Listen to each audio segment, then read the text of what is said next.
Bonsoir à tout le monde, bonsoir chers membres du jury. Moi, je m'appelle Richmond Dakogan et je veux présenter ici donc le projet Trafiquant. En réalité, Trafiquant, c'est un projet. Moi, je m'appelle Richmond Dakogan. Donc, en réalité, Trafiquant, c'est un projet personnel. C'est comme un projet de création de contenu que j'ai lancé où l'objectif était donc de partager mes compétences avec les amis, avec mes collègues pour les aider tout simplement à progresser avec moi donc dans le digital. Donc, le projet, je l'ai lancé en 2020, bien avant 2020. Et ensuite, j'ai commencé par travailler sur la plateforme YouTube qui est devenue aujourd'hui la plus grosse plateforme sur laquelle le projet a euh, beaucoup évolué en 2020. Donc, en 2020, j'ai lancé donc des tutos tout simplement sur YouTube et l'objectif, c'était de partager en fait le contenu, ce que j'apprenais donc dans ma carrière puisque j'étais community manager en ce moment-là, pouvoir donc partager ce que j'apprenais avec les amis. Donc, j'ai commencé comme ça avec des vidéos tutos. Ça a pris. Ensuite, les amis ont commencé par partager et j'ai commencé par produire plus de contenu. Donc, en fait, c'est des contenus éducatifs. C'est des tutoriels pratiques donc sur des outils comme les outils comme Canva, les outils comme Premiere Pro et surtout en fait des contenus parfois qui sont un peu comme des contenus genre motivationnels où je partageais un peu les expériences que je faisais. Donc, par exemple, si j'ai travaillé sur une campagne marketing, je parle de comment j'ai procédé, comment j'ai tout simplement mis en place, quelles sont les stratégies et quels sont les résultats que j'obtenais. Donc, comme ça, en fait, les gens ont découvert la chaîne et à un moment, en fait, euh, l'audience aimait plus mes contenus sur Canva. Les contenus sur Canva, ce sont donc des designs, des astuces de création de design pratiques où quand la personne suit le tutoriel sur la vidéo, donc de A à Z, il pourra reproduire en fait ce que je fais et il apprend pour lui-même, apprend donc pour pouvoir faire lui-même, créer lui-même des designs beaucoup plus facilement avec Canva. Donc, j'ai parlé de Canva, je parle de Canva, je parle de Premiere Pro. Ensuite, je crois en 2022, on a lancé donc un projet de podcast, toujours dans l'objectif de pouvoir aider les gens, donc aider l'audience, aider mes amis, aider tous ceux qui me suivaient en ce moment-là à pouvoir donc se projeter dans des situations réelles de personnes qui font le même travail qu'eux. En réalité, on a lancé donc un projet de podcast où j'ai interviewé donc 16 personnes de différents pays d'Afrique francophone, donc des personnes venant du Sénégal, du Burkina et d'autres du Bénin où on a partagé, on a discuté de leur parcours, de comment ils vivent, comment ils exercent leur métier, quelles sont les réalités du métier. Donc, l'objectif de tout ça, tout simplement, c'est de pouvoir aider en fait les gens puisque l'école ne nous a pas préparés donc à ce genre, en fait, au métier de numérique. Donc, c'est pouvoir aider les gens à prendre du goût au métier et ensuite avoir les outils nécessaires pour pouvoir se lancer. Donc, l'impact que ça a, parce qu'aujourd'hui, la chaîne a évolué, on est à plus de 35 000 abonnés sur la chaîne.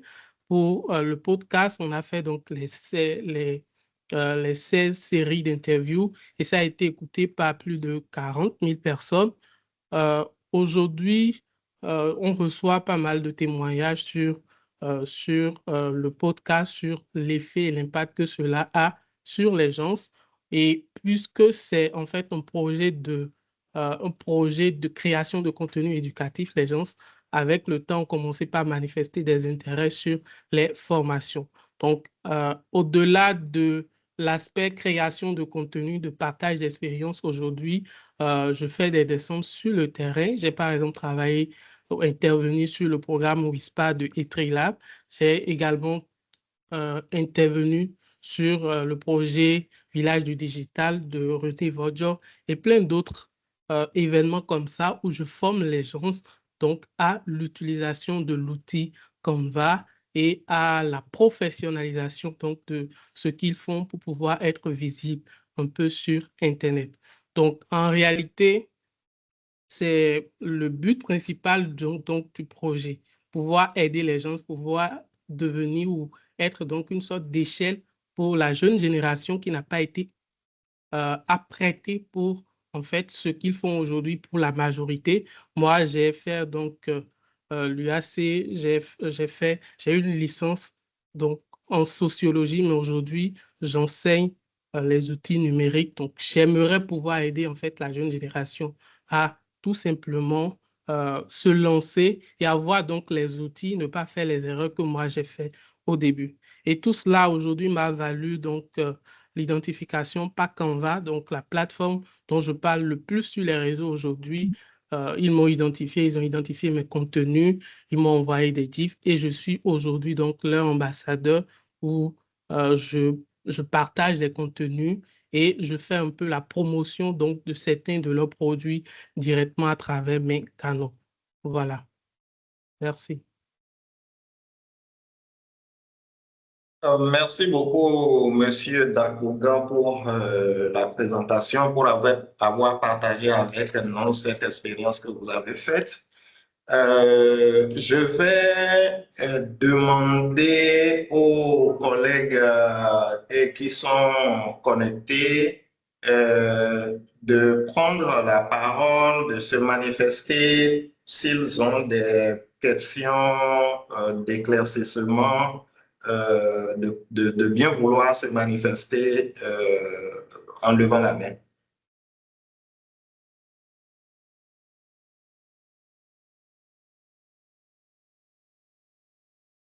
Pour l'instant, je n'en vois aucune. Bon, je voudrais tout de même, en ce qui me concerne, vous poser une question.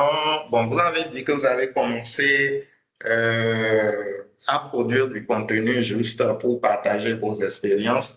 Mais est-ce que vous avez évolué vers une production de contenu qui a été suscité par la demande de vos abonnés ou de vos utilisateurs? Enfin, si j'ai compris votre question, en fait, j'avais commencé, j'étais community manager dans le temps. J'avais commencé par partager des contenus sur le community management, les stratégies de communication et tout. Mais aujourd'hui, je parle plus Canva parce que l'audience en a demandé. Donc, quand j'ai commencé par poster, en fait, les contenus qui marchaient les mieux, c'était en fait les contenus sur Canva. En fait, les gens disaient que j'expliquais mieux. En fait, ils arrivaient à pouvoir me suivre, à pouvoir donc euh, apprendre à faire du graphisme avec Canva. Et c'est vraiment sur ça qu'aujourd'hui, je me suis lancé et la majorité, enfin, au moins sur 70% du contenu sur la plateforme, enfin, sur toutes mes plateformes aujourd'hui, vont beaucoup plus dans ce sens, donc dans ce que l'audience veut. D'accord. Merci beaucoup, Monsieur Dakogan. Je ne sais pas si, entre-temps, les collègues connectés ont réfléchi à des questions. Sinon, je vais vous remercier, Monsieur Dakogan, tout en vous disant que le principe des DSI Awards, c'est aussi de vous donner de la visibilité. Et donc, pour cela, nous vous permettons de parler du projet autour de vous parce que bientôt, les pitchs seront disponibles, seront diffusés. Et puis, il y aura une phase de vote du public qui va compter pour la sélection des récipiendaires. Donc, nous vous invitons vivement à parler de votre projet autour de vous et merci beaucoup pour la présentation.